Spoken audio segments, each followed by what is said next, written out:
Matrix पे। तो rank of matrix को निकालने का जो तरीका है, टाइप्स, तो वो दो हैं। ओके, तो first one is echelon form and second one is normal form.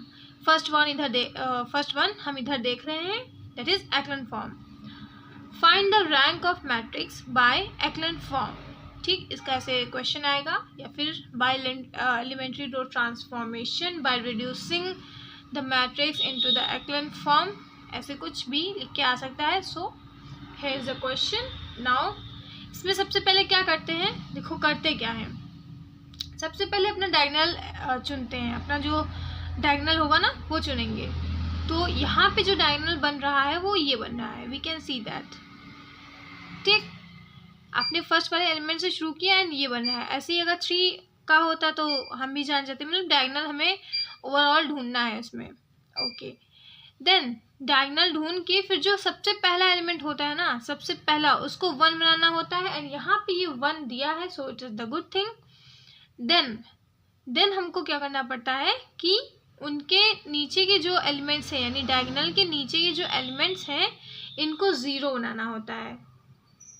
And जैसे ही हम इनको 0 बना लेते हैं, फिर हम काउंटिंग करते हैं कि कितने नॉन ज़ीरो रोज हैं, वही बराबर होता है रैंक ऑफ मैट्रिक्स के। तो इसमें इसको 0 बनाने के लिए, -2 को 0 बनाने के लिए यहाँ पर एलिमेंट्री रो ट्रांसफॉर्मेशन करेंगे।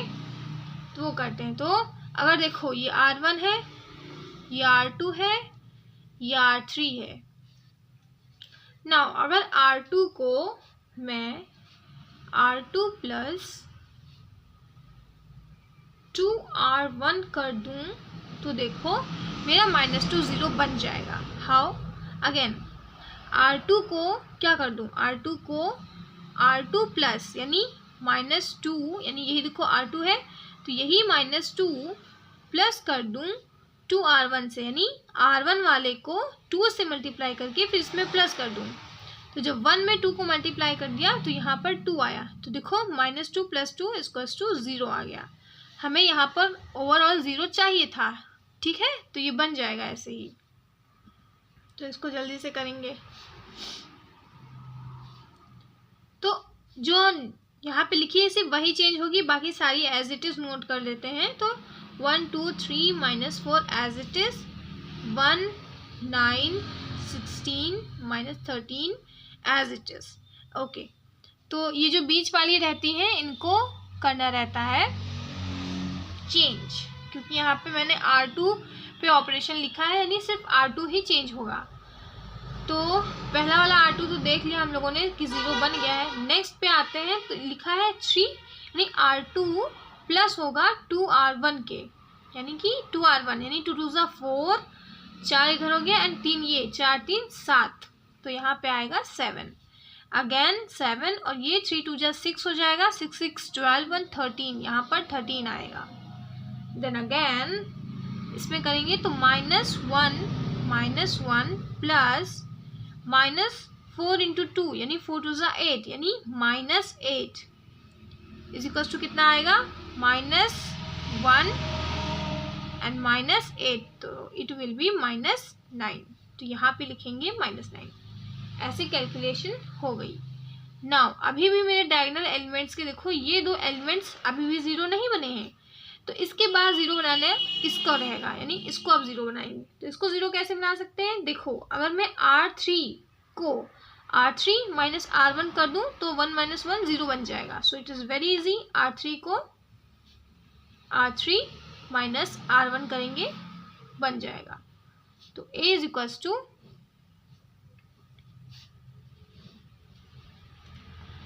तो जिसको कर रहे हैं सिर्फ उसी को चेंज करते हैं, यानी कि जो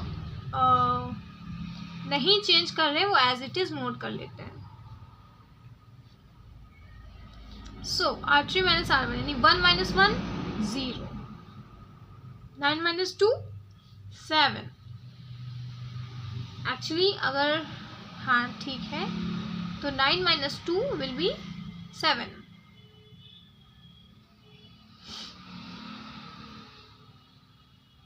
16 - 3 will be 12. No, 16 minus 3 will be 13. Then minus 13 minus 4, यानी कि ये देखो ये वाला जो नेक्स्ट स्टेप है, देखो minus 13 minus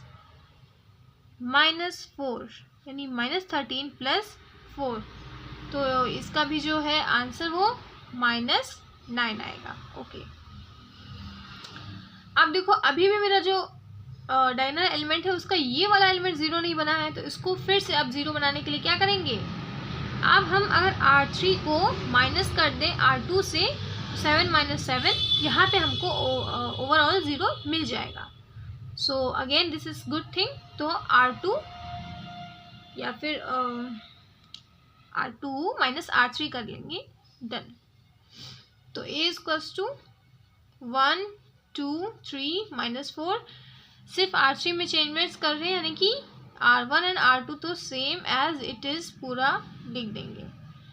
R3 यानी R2 - R3, 0 - 0 0, 7 - 7 0, 13 - 13 0, -9 -9 यानी -9 -9 will be -9 + 9, so it is 0। अब जैसे ही मेरे जो डायगोनल एलिमेंट्स हैं, यानी ये डायगोनल एलिमेंट्स, इनके नीचे के सारे एलिमेंट 0 बन जाते हैं, तो हम अब इसमें काउंटिंग करते हैं नॉन ज़ीरो रोज। तो नंबर ऑफ,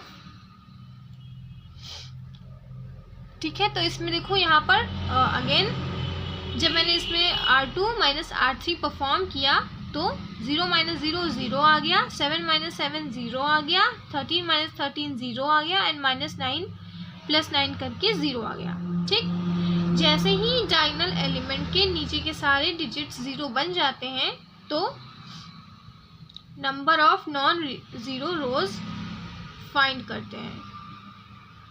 ठीक है, मतलब ऐसी कौन सी रोज है जिसमें 0 नहीं है, non zero.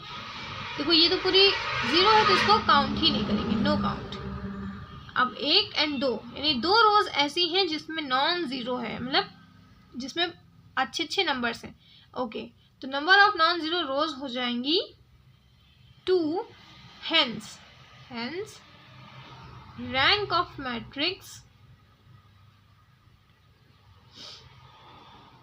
Will also be 2, यानी इसकी जो रैंक आ गई वो 2 आ गई। So this was the final answer. ये एक्लन फॉर्म से सॉल्व किया गया हुआ था। एक्लन फॉर्म वही होता है जिसमें a matrix will be said into be an echelon form when all the elements below the diagonal elements are 0। ठीक है, यानी ये जो अब जो ये मैट्रिक्स बनी है ना, this matrix, this is echelon form of that given matrix. So ये एक एक्लन फॉर्म है, और एक्लन फॉर्म की मैट्रिक्स में number of non zero rows जो होती हैं वो रैंक ऑफ मैट्रिक्स के बराबर होती हैं। So done. तो नॉर्मल फॉर्म से मैट्रिक्स का रैंक निकालने का जो मेथड था वो देखेंगे अब।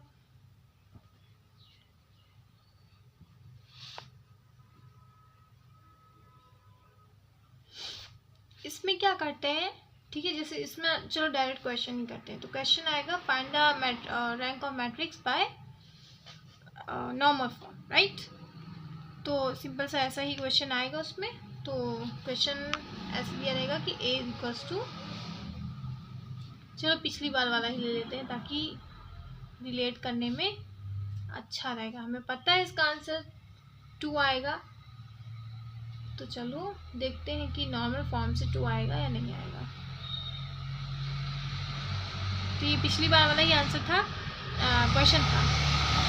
नाउ नॉर्मल फॉर्म में सबसे पहले अपना डायगोनल देखते हैं। तो डायगोनल मैंने यहाँ पर देख लिया कि 1 3 16 आ रहा है डायगोनल में। ठीक है, इस डायगोनल वाले एलिमेंट्स को अभी रखे रहेंगे, बाकी सब के सब हम 0 बनाने की कोशिश करते हैं, यानी सब पूरा जो अब यानी 1 3 16 के अलावा सारे एलिमेंट्स को हम 0 बनाने की कोशिश करते हैं। ठीक है, अब इसी को करते वक्त अगर कोई डायगोनल एलिमेंट 0 बना जा रहा है तो उसमें कोई मिस्टेक नहीं है।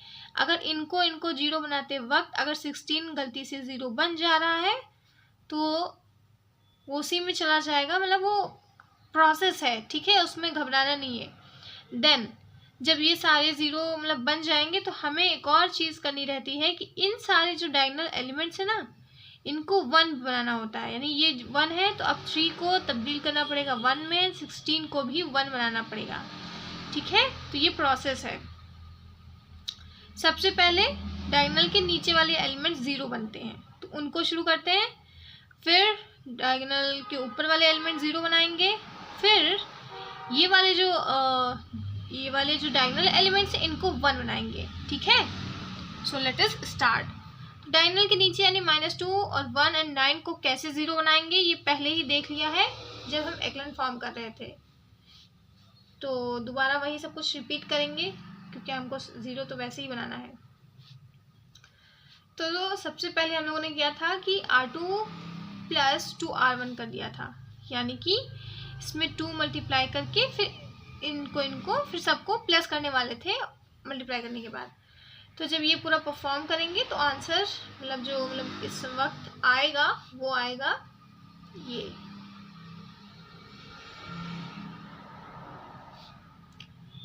ऐसे ही देन अगेन हमको देखो ये 0 बन गया, -2 0 में तब्दील हो गया।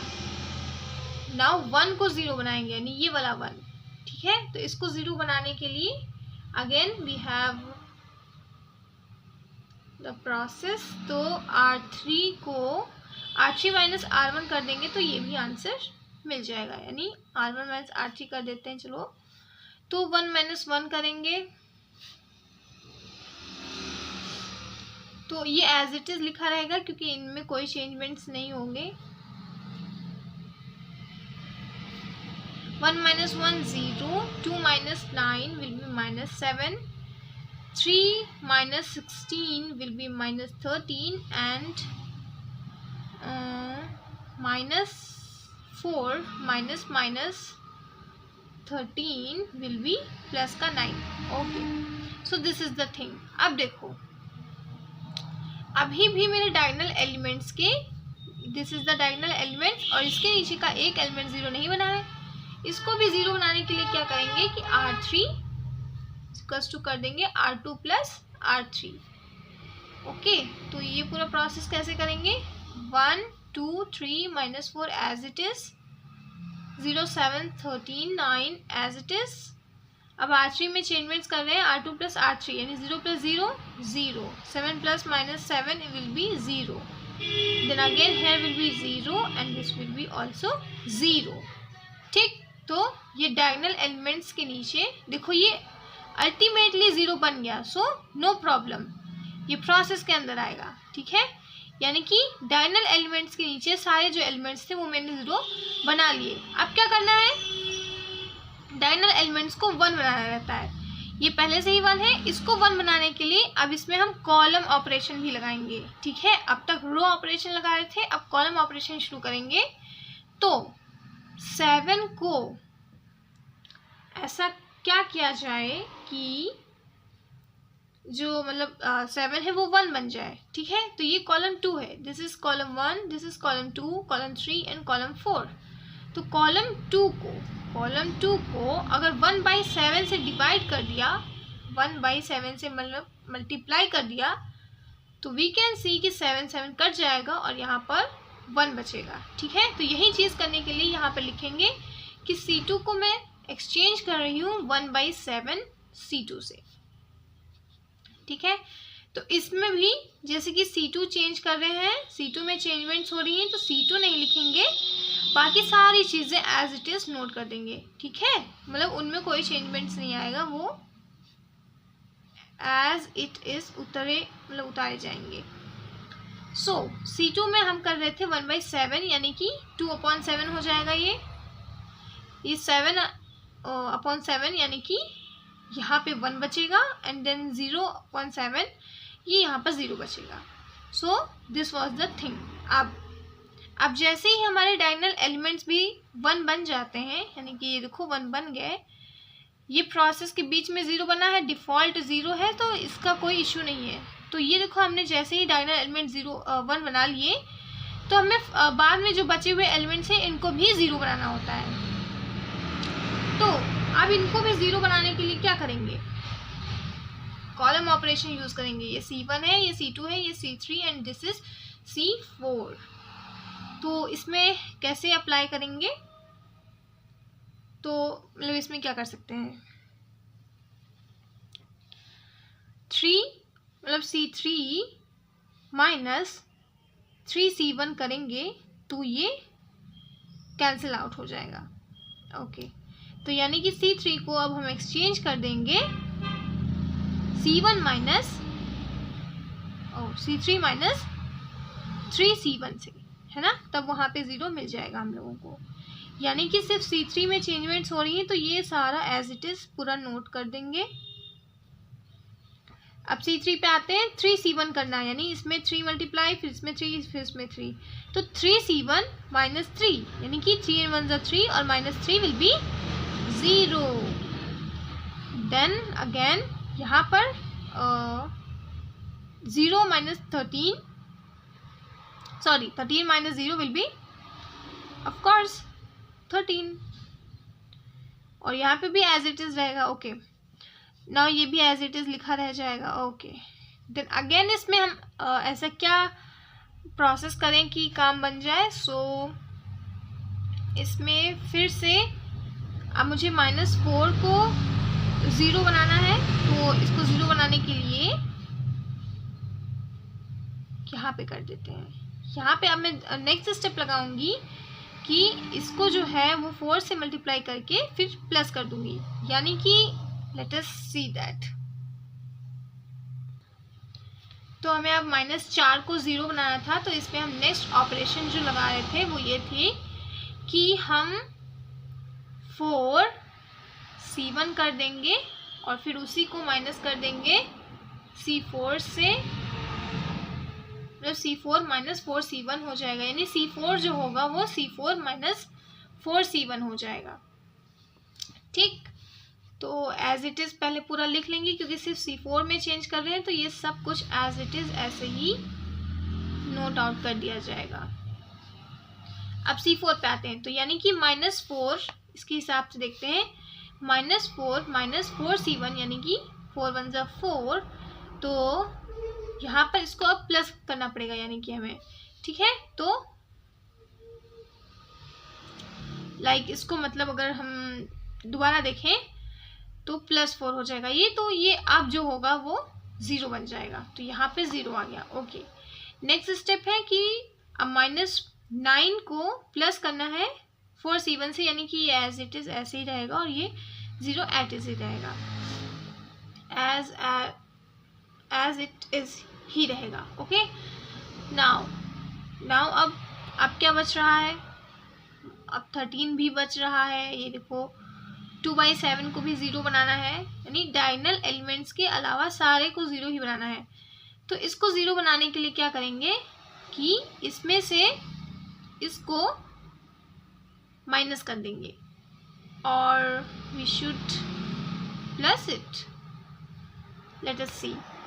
तो अगर हमें इसको 0 बनाना है 2/7 को, तो यहाँ पर C1 में 2/7 को मल्टीप्लाई करके फिर माइनस कर सकते हैं, यानी कि नो ऐसे करेंगे, यस हाँ बन जाएगा। ओके, तो यहाँ पर हम इस वाली रो में चेंज कर रहे हैं, यानी C2 जो रहेगा उसको हम करना चाह रहे हैं कि C2 माइनस 2/7 C1 हो जाए, ठीक है। यानी कि अब देखेंगे इधर,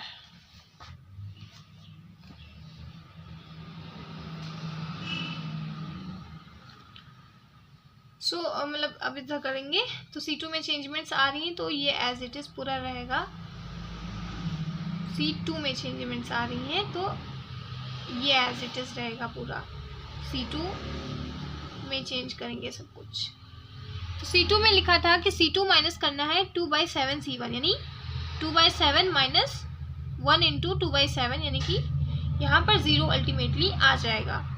अगेन 2/7 जब करेंगे यहाँ पर तो 0 रहेगा और 1 माइनस 0 1 ही बचेगा, और ये 0 माइनस 0 0 ही बचेगा। ओके, अब 13 को 0 बनाना है और -9 को 0 बनाना है, तो इसके लिए भी अगेन अब यहाँ पर हम दो ट्रांसफॉर्मेशन साथ में लगा देंगे। क्या करेंगे कि C3 जो करेंगे वो हम C3 माइनस 13 C2 कर देंगे, और इसी तरह से C4 क्या करेंगे, C4 प्लस 9 C2 कर देंगे, है ना। तो अगेन इसको लिखेंगे, चेंजमेंट्स हम सिर्फ C4 और C3 में कर रहे हैं, यानी कि C1 जो है एज इट इज़ लिख देंगे और C2 जो है वो भी एज इट इज़ लिख देंगे, और यहाँ पर सारी चेंजेस करेंगे। तो C3 में चेंज क्या करना था कि 0 माइनस C1 मतलब C3 माइनस 13 C1 करना था। तो 0 माइनस 0 ही रहेगा यहाँ पर, तो 0 ही आएगा। 13 माइनस 13 C2 कर देंगे तो 0, और 0 माइनस 0 0। ठीक है। अगेन यहाँ पे देखो C4 में क्या चेंजमेंट्स कर रहे थे कि C4 प्लस 9 C2 करेंगे, यानी C2 में पहले तो 9 मल्टीप्लाई कर देंगे, देन इसको प्लस करते जाएंगे, यानी 9 0 0 प्लस 0 0, 1 9 जा 9 and 9 plus minus 9 means 9 minus 9 will be 0 and it will be also 0। तो अब जो हमारी मैट्रिक्स आई है वो ये है, यानी कि अब जैसे ही ये होता है एक नॉर्मल फॉर्म में क्या रहता है कि हमें बाय डिफ़ॉल्ट यहाँ पर एक आइडेंटिटी मैट्रिक्स मिल जाती है R ऑर्डर की। ठीक है, R ऑर्डर की आइडेंटिटी मैट्रिक्स मिल जाती है। ठीक है, यही होती है नॉर्मल फॉर्म।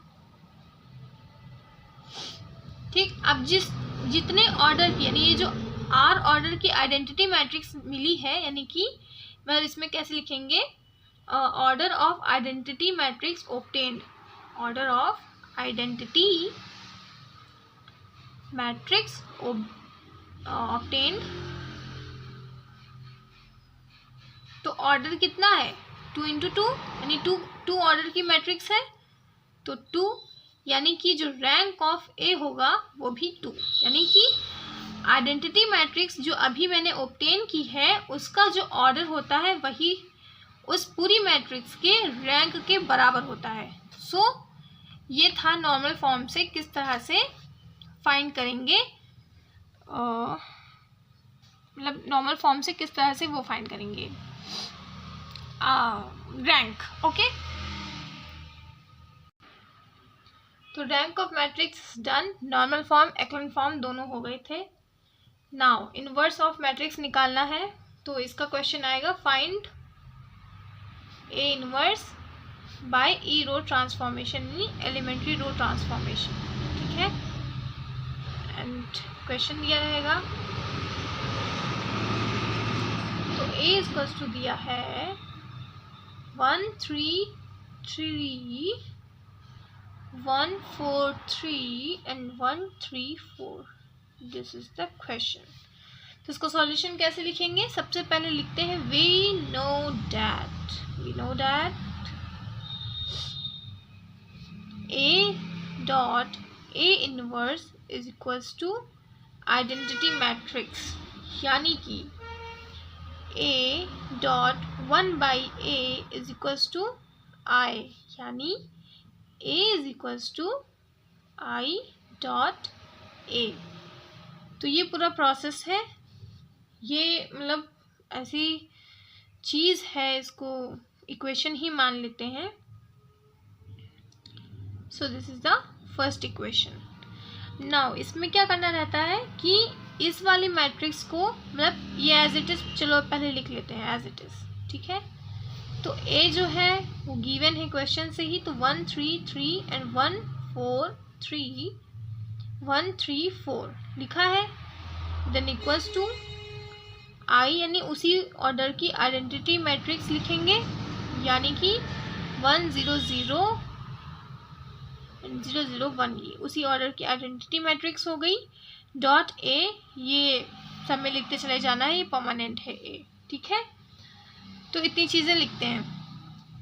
अब हमको इस तरह से इसमें पूरा चीज़ करना होता है, यानी इतना सब कुछ इसमें परफॉर्म करना पड़ेगा कि इसको हमें ओवरऑल चेंज करना है इस रूप में। मतलब डायगोनल एलिमेंट्स को 1 बनाना है, सबसे पहले तो इन सबको 1 बना लेंगे, देन इन सबको 0 बनाएंगे, देन इन सबको भी 0 बनाएंगे। तो ये पूरा एक प्रोसेस है, इसको करेंगे अब, ठीक है। तो सबसे पहले R1 का चलो 1 है, अब नीचे वाले को 0 बनाएंगे, ठीक। 0 बनाने के लिए क्या करेंगे, अगर R1 माइनस R2 कर देंगे तो ये काम बन जाएगा, यानी कि R2 में चेंज कर देंगे R2 माइनस R1 करके, ठीक है। तो ये 0 बन जाएगा। सेम यही प्रोसेस इसके साथ भी कर देंगे, तो R3 भी इसी बार में, तो इसमें भी R3 माइनस R1 कर देंगे। तो चलो इसको लिखते हैं फटाक से, और जो चीज़ इधर कर रहे हैं वही चीज़ इस पर भी अप्लाई करनी है। तो R2 और R3 में चेंजेस कर रहे हैं, तो 1 वाली जो रहेगी एज इट इज़ लिखी जाएगी।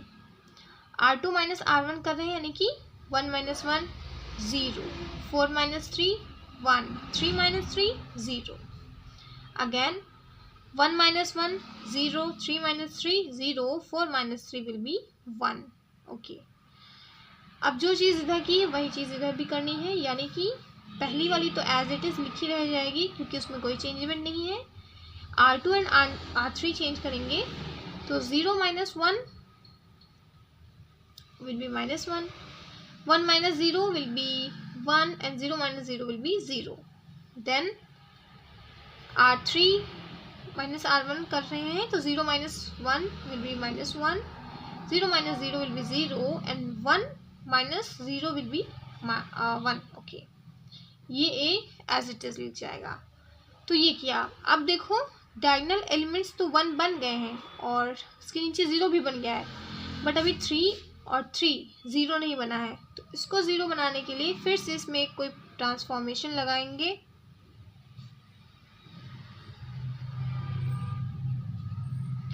यानी कि इसमें आप कौन सी ट्रांसफॉर्मेशन लगा सकते हैं,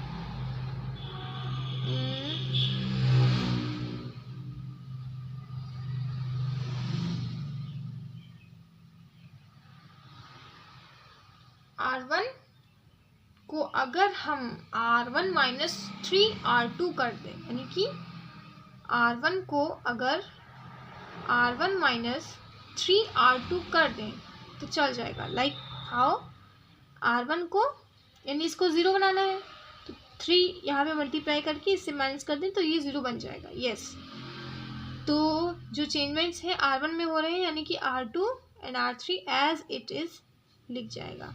हेयर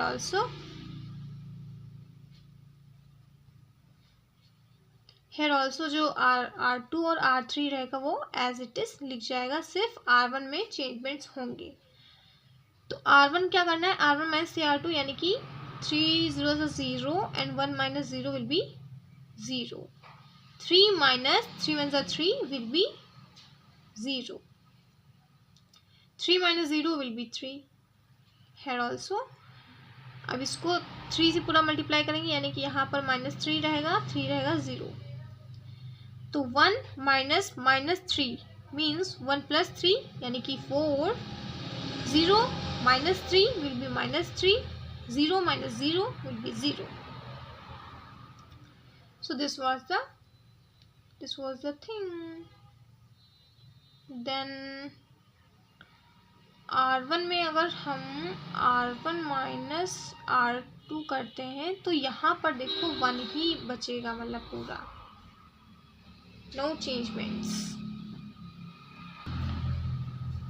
अगेन इस वाली 3 को फिर से 0 बनाना है, तो इसमें भी हम अगर R1 इक्वल्स टू कर दें R1 माइनस 3 R3 यानी 3R3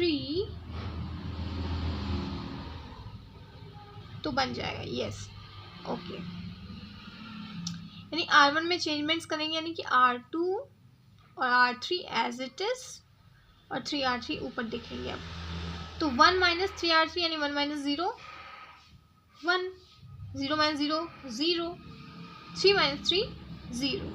हेयर ऑल्सो 4, अब ये भी एज इट इज लिख लेंगे पूरा, क्योंकि इनमें तो हम चेंजमेंट्स कर नहीं रहे हैं। तो R1 माइनस R3 करना है, यानी इसमें पहले तो 3 मल्टीप्लाई हो जाएगा यानी -3। तो R1 था 4, 3 से यहाँ मल्टीप्लाई हो रहा है यानी कि 4 माइनस 3 यानी कि प्लस हो जाएगा, यानी 4 + 3 7। ओके, -3 माइनस 0, तो ये as it is -3 here also 0 minus 3, so here will be -3.a। अब जैसे ही हमको यहाँ पर इनवर्स मिल जाए, as soon we get the inverse here, sorry identity matrix here, यानी ये देखो आइडेंटिटी मैट्रिक्स मिल गई, तो ये वाला जो चीज रहता है ना, इसी को बोलते हैं ए इनवर्स। मीन्स आई जो रहेगा वो इक्वल्स टू होता है ए डॉट ए इनवर्स के, यानी कि अब कंपैरिजन करेंगे, यानी आई तो ये हो गया, ए ये हो गया, तो ए इनवर्स जो रहेगा वो ये हो जाएगा। So my A inverse will be, answer यहीं पे लिख देते हैं। So A inverse is equals to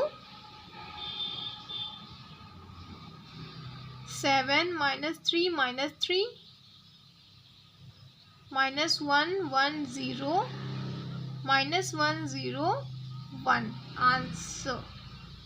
so this was the answer for A inverse. तो इनवर्स ऑफ मैट्रिक्स निकालने के लिए ये मेथड था। तो इसमें सिंपली क्या करते हैं, अगेन सिंपली इसमें मतलब इधर वाला देखो, पहले ऐसे इक्वेशन लिखते हैं, ठीक है, a is equals to I dot A, ठीक, फिर इसी के हिसाब से यहाँ पर पुटिंग करते हैं। तो a हमें क्वेश्चन से मिला था वो लिख दिया, i खुद बना के लिख देंगे, a एज इट इज लिखा रहने देंगे। अब इसमें ऐसे परफॉर्म करेंगे, ऐसे इसमें ई रो ऑपरेशन लगाते हैं ताकि ये जो एलिमेंट्स हैं ये 1 बन जाए और बाकी सारे एलिमेंट्स 0 बन जाए, ठीक। और जो चीज़ यहाँ पे ये काम करने के लिए हम कर रहे हैं, वही चीज़ यहाँ पर भी हम एज इट इज़ फॉलो करते हैं। तो यही करते करते करते करते लास्ट में हमको इस साइड पे आइडेंटिटी मैट्रिक्स फाइनली मिल जाता है। तो जैसे ही आप i equals to A dot A inverse से कंपैरिजन करते हैं, तो ये i हो गया, a ये हो गया, तो a जो बच रहा है वो a इनवर्स होगा, यानी कि a इनवर्स अल्टीमेटली यहाँ पर मिल जाता है। तो eventually a inverse is equals to ये आंसर आ जाता है। ओके, तो a इनवर्स का जो मैटर है वो ऑर्थोगोनल मैट्रिक्स में भी कभी कभी देखने को मिलता है। तो ऐसा मैंने कहीं देखा है कि जो a इनवर्स होता है, यानी कि अगर कोई मैट्रिक्स ऐसा प्रूफ हो जाए कि हाँ वो एक ऑर्थोगोनल मैट्रिक्स है, तो उसका जो a इनवर्स होता है वो a ट्रांसपोज के बराबर होता है। यानी कि अगर देखो ये वाली जो मैट्रिक्स हमको मिली है, दिस मैट्रिक्स, ये मैट्रिक्स को हमने ओवरऑल ऑर्थोगोनल प्रूफ कर दिया था। यानी कि जब इसका a ट्रांसपोज निकाला था, इसका a ट्रांसपोज जो निकाला था वो आइडेंटिटी के बराबर आ गया था। इसीलिए इसका जो a ट्रांसपोज होगा वो आइडेंटिटी मैट्रिक्स के इनवर्स ऑफ अ मैट्रिक्स के बराबर होगा। यानी कि देखो इसको ओवरऑल मैंने प्रूव कर दिया था कि that it is a orthogonal matrix, ठीक है। तो मुझे पता चल गया है कि ये वाली जो मैट्रिक्स थी, यानी ए वाली जो मैट्रिक्स थी वो एक ऑर्थोगोनल मैट्रिक्स है, इसीलिए उसका इनवर्स जो होता है ना वो इज इक्वल्स टू हो जाएगा ए ट्रांसपोज, यानी इनवर्स भी जो है वो ए ट्रांसपोज के इक्वल्स टू हो जाएगा। यानी कि ये जो निकला है ना, यही आंसर हो जाएगा वो उसका इनवर्स, ठीक है। तो ये एक चीज़ थी, तो बता दी। तो ऑर्थोगोनल मैट्रिक्स से जो ए इनवर्स निकालने का क्वेश्चन आता है वो कुछ इस तरह से आता है कि पहले प्रूव ए इज ऑर्थोगोनल लिख के आता है, तो जिसमें हम इसका ऑर्थोगोनल प्रूव करते हैं कि इसका जो ट्रांसपोज होगा वो आइडेंटिटी, इसका जो transpose into original matrix equals to आएगा आइडेंटिटी मैट्रिक्स, ठीक है। तो जब भी A dot A transpose is equals to identity matrix होता है, तो उसी केस में सेकंड रहता है कि ए इनवर्स जो होगा वो उसी ए ट्रांसपोज के इक्वल्स टू होगा। यानी कि इस ऑर्थोगोनल मैट्रिक्स को ये देखिए यहाँ पर प्रूव किया गया कि ये एक आइडेंटिटी मैट्रिक्स बन रहा है। क्या बन रहा है? ए डॉट ए ट्रांसपोज। तो अगर ए dot A transpose identity matrix बन रहा है यानी कि वो ऑर्थोगोनल मैट्रिक्स है, और इसीलिए hence proved. Now we know that if matrix is orthogonal, ठीक है, अगर मैट्रिक्स ऑर्थोगोनल है तो उसका जो ए इनवर्स होगा वो बराबर होता है ए के ट्रांसपोज के। यानी कि अल्टीमेटली इसका जो ए इनवर्स आएगा वो इसी जो हमने ऊपर उसका ट्रांसपोज निकाला है उसके बराबर आ जाएगा। ठीक है, यानी कि 1/√0 ये है क्या? ये एक ए का ट्रांसपोज ही है। ठीक है, यानी कि ये देखो यहाँ पे ए ट्रांसपोज निकाला था, A transpose equals to this all, और वही चीज़ हमारी बन जाती है ए इनवर्स भी। सो इस तरह से ऑर्थोगोनल मैट्रिक्स में ए इनवर्स भी ज्वाइन होकर आ सकता है। ओके, नाउ ए इनवर्स को निकालने का एक और मेथड है। तो जैसे रैंक ऑफ मैट्रिक्स निकालने के दो मेथड्स थे कि या तो एक्लन फॉर्म से निकाल लें या फिर नॉर्मल फॉर्म से निकाल लें, ऐसे ही इनवर्स ऑफ मैट्रिक्स निकालने के 3 तरीके होते हैं। लाइक हम लोग कह सकते हैं, पहला तो ई रो ट्रांसफॉर्मेशन जो हमने कर लिया। नेक्स्ट, अगर वो जो भी मैट्रिक्स दी गई है वो अगर ऑर्थोगोनल है तो वो भी देख लिया। ई रो में ये था कि A dot A inverse is equals to होता है आई के। It was elementary row transformation का फॉर्मूला। और ऑर्थोगोनल अगर वही जो क्वेश्चन में दी गई है मैट्रिक्स वो प्रूव हो जाए कि वो एक ऑर्थोगोनल मैट्रिक्स है तो उसका जो ए इनवर्स होता है वो अल्टीमेटली ए ट्रांसपोज के बराबर होता है। ठीक, एंड इनवर्स निकालने का सेकंड और जरिया रहता है कैली हैमिल्टन थ्योरम। तो वो थ्योरम आप देखेंगे। सो इसमें इसका स्टेटमेंट है, every square matrix satisfy its own characteristic equation. यानी कि इसका स्टेटमेंट लिखेंगे सबसे पहले। इसका statement is very simple, every square matrix satisfy its own characteristic equation.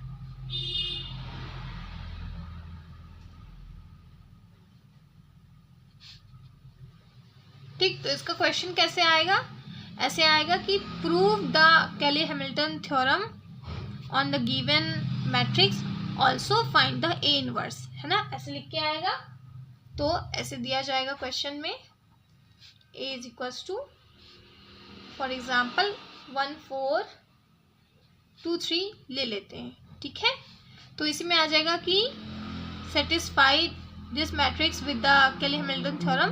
तो पहले इसको प्रूव करेंगे एंड देन ए इनवर्स भी निकालेंगे। ठीक है, तो कैली हैमिल्टन थ्योरम को प्रूव करने के लिए मतलब प्रूव क्या मतलब उसको एज इट इज शो कराने के लिए क्या करते हैं, सबसे पहले कैरेक्टरिस्टिक मैट्रिक्स लिखते हैं। कैरेक्टरिस्टिक मैट्रिक्स, इसमें क्या लिखते हैं, मतलब जो डायगोनल मतलब ऐसे लिखते हैं कि ये ऐसे होगा ए माइनस, यानी कि 1 2 4 3 माइनस उसी ऑर्डर की आइडेंटिटी मैट्रिक्स इनटू मतलब लेम्डा, है ना, ये रहता है। ओके, तो इसको फाइनली अगर लिखना चाहें अगर डायरेक्टली तो ऐसे कर सकते हैं कि डायगोनल एलिमेंट से लेम्डा को माइनस कर रहे हैं बस, और सब एज इट इज लिखे दे रहे हैं। तो ये हो गई कैरेक्टरिस्टिक मैट्रिक्स। अब लिखते हैं इसकी कैरेक्टरिस्टिक इक्वेशन।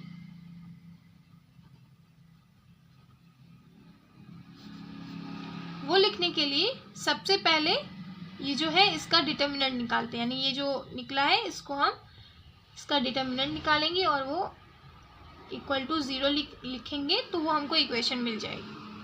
ठीक, तो इसका डिटर्मिनेंट निकालते हैं। डिटर्मिनेंट निकालने का जो है आई थिंक ऑर्थोगोनल में नहीं, जब singular and non singular matrix I think जब रिवाइज कर दी थी तब भी मैंने देखा था कि कैसे बनाते हैं। ओके, तो यहाँ पर भी चलो एक बार देख लेते हैं। तो इसका निकालने के लिए इसको मल्टीप्लाई कर देते हैं एंड देन माइनस कर देते हैं। तो इसमें ये कैसे बनेगा, 3 minus lambda into 1 minus lambda minus 4 two ज़ा 8, ऐसे लिखेंगे, इज इक्वल्स टू 0। तो इसको पूरा करेंगे, पहले 3 को इससे एंड देन इससे, तो 3 1 ज़ा 3, देन 3 इंटू माइनस लेमडा, यानी कि मतलब कि इसमें हो जाएगा 3 minus 3 lambda. Okay, then again अब इस माइनस को इससे करेंगे तो माइनस लेमडा इंटू 1 यानी कि माइनस लेमडा, और minus lambda into minus lambda will be plus lambda square. Now यहाँ पर minus 8 will be equal to 0।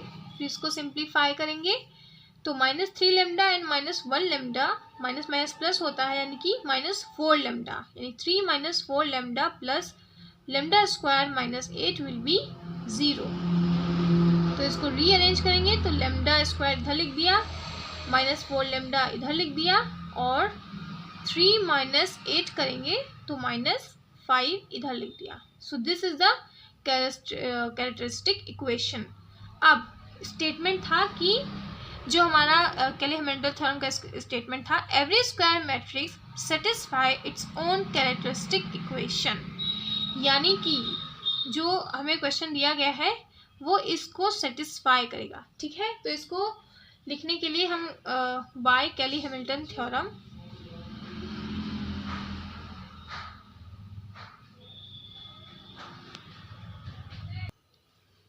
तो इसमें अब इसको रिप्लेस कर देंगे, यानी लेमडा को a से रिप्लेस कर देंगे।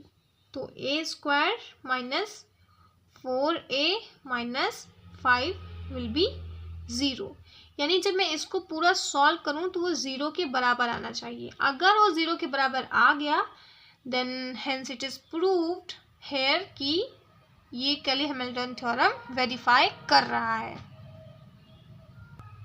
अब इसको सेटिस्फाई कराने के लिए a स्क्वायर की वैल्यू निकालनी होगी, यानी कि a डॉट a करना पड़ेगा। दैट इज हमें गिवन मैट्रिक्स, जो मतलब हमको मैट्रिक्स दी गई थी, तो हमें मैट्रिक्स दी गई थी 1 4 2 3, 1 4 2 3। तो इसी को इससे फिर से मल्टीप्लाई करेंगे, यानी कि 1 4 2 3 से फिर से मल्टीप्लाई करेंगे। तो जब इसका पूरा प्रोडक्ट निकालेंगे तो ये आएगा बराबर 9 16 8 17 के।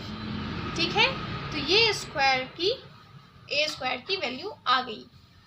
नाउ इसी तरह से a स्क्वायर मिल गया, 4a को फाइंड आउट करते हैं। तो 4a के लिए भी 4 डॉट a करना पड़ेगा, एंड a हमें 1 4 2 3 दी गई थी, यानी कि 4 1 ज़ा 4, 4 4 ज़ा 16, 4 2 ज़ा 8, 4 3 ज़ा 12। तो ये 12 कैलकुलेट हो गया पूरा, यानी ये इसको स्केलर मल्टीप्लिकेशन कहते हैं। अगर एक डिजिट से पूरा मैट्रिक्स को मल्टीप्लाई करते हैं तो ऐसे करते हैं कि 4 इंटू 1 देन 4 इंटू 4, नहीं ये सबसे मल्टीप्लाई हो जाएगा एज इट इज। ठीक है, तो इसी तरह से आप 5 i की वैल्यू निकालेंगे, यानी 5 इंटू आइडेंटिटी मैट्रिक्स, यानी 1 0 0 1 की मैट्रिक्स का भी यहाँ पे सॉल्यूशन निकालेंगे। सो ये ऐसे आ जाएगा। अब जैसे ही सारी वैल्यूज मिल गई हैं, पुट करके LHS इक्वल्स टू RHS दिखाना है।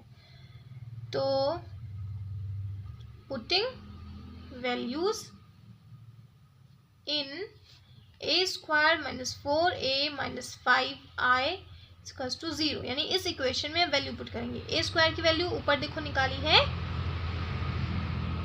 9 16 8 17, देन माइनस 4a की वैल्यू है 4, 16, 8, 12, देन माइनस 5i की वैल्यू है 5005। सी को 0 प्रूव करना है। पहले माइनस माइनस प्लस होता है तो वो कर लेते हैं 9, 16, 8, 17। ठीक, तो माइनस माइनस प्लस करेंगे यानी कि माइनस 4 + 5 9, 16 + 0 0, 8 + 0 8, 12 + 5 17 इज इक्वल्स टू 0। अब इसको भी सॉल्व करेंगे तो 9 - 9 0, 16 - 16 0, 8 - 8 0, 17 - 17 0, यानी कि अब जो हमारा LHS है वो RHS के बराबर हो गया। That is Cayley-Hamilton theorem is verified. Hence Cayley-Hamilton theorem is verified. Now अब जैसे ही ये वेरिफिकेशन हो जाता है तो हमको कैलकुलेट करना रहता है A इनवर्स। तो उसके लिए क्या लिखेंगे, रीड करेंगे। तो पहले लिखते हैं for A inverse multiply both side